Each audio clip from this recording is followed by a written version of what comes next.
আসসালামু আলাইকুম ওয়া রাহমাতুল্লাহি ওয়া বারাকাতুহু। আল্লাহর শান্তি দয়া এবং রহমত আপনাদের সকলের উপর বর্ষিত হোক। বদনজর কতটা ভয়ঙ্কর, এই সিরিজের দ্বিতীয় পর্বে আপনাদের স্বাগত। কোনো কারণে যদি প্রথম পর্ব মিস করে থাকেন, ডিসক্রিপশন বক্সে প্রথম পর্বের লিঙ্ক দেওয়া আছে, চাইলে আপনারা দেখে নিতে পারেন। আল্লাহ রাসূল মুহাম্মদ সাল্লাল্লাহু আলাইহি ওয়াসাল্লাম বলেন, নিশ্চয়ই বদনজর সত্য। অন্য এক হাদিসে রাসূল সাল্লাল্লাহু আলাইহি ওয়াসাল্লাম বলেন, বদনজর এতটাই ভয়ানক, একটি সুস্থ মানুষকে কবর পর্যন্ত নিয়ে যেতে পারে এই বদনজর। আল্লাহ রাসূল সাল্লাল্লাহু আলাইহি ওয়াসাল্লামের এই কথাটাই বোঝা যায় বদনজর আসলে কতটা ভয়ানক, কতটা ভয়ঙ্কর।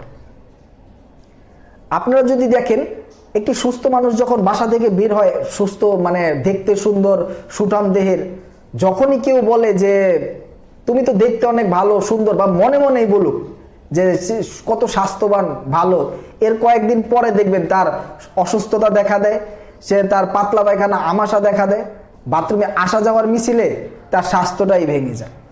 একটি বাচ্চা শিশুকে যখন আপনি বাসা থেকে বের করেন, তখন মানে অনেক মহিলারাই জিজ্ঞেস করে কত মাস কতদিন হয়েছে, ভালোই তো স্বাস্থ্যবান হয়েছে।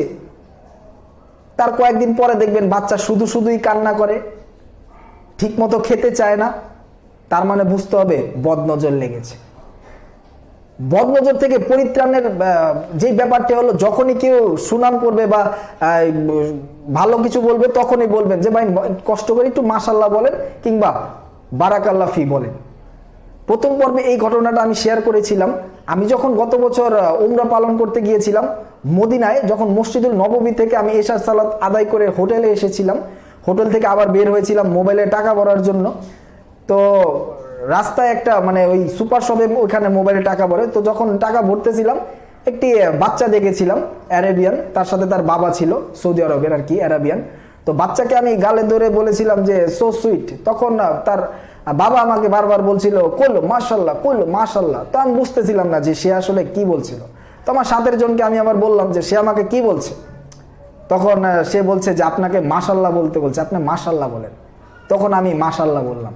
তো তখন চিন্তা করলাম যে তারা আসলে বদনজর থেকে বাঁচার জন্য কতটা কষ্ট করে।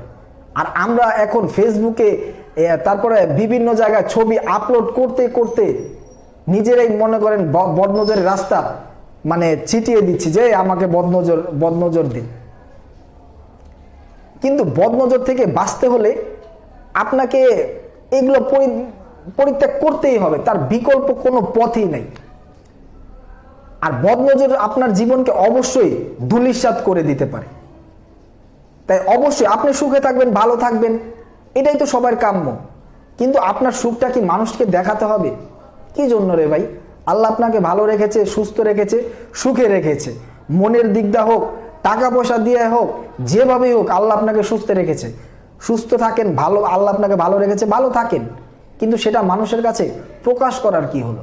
প্রকাশ করার কোনো কারণ নেই। আল্লাহ আপনাকে সুখে রেখেছে, আপনি আল্লাহর শুকরিয়া আদায় করেন।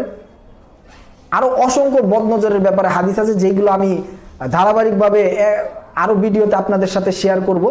আজকের ভিডিও এই পর্যন্তই। আল্লাহ যদি আমাকে হায়াতে বাঁচিয়ে রাখে, ইনশাল্লাহ পরবর্তী ভিডিওতে আবারও দেখা হবে, কথা হবে। আর যদি আল্লাহ মাফ করে দেয়, ইনশাল্লাহ জান্নাতে দেখা হবে। আসসালামু আলাইকুম ওয়া রাহমাতুল্লাহি ওয়া বারাকাতুহু।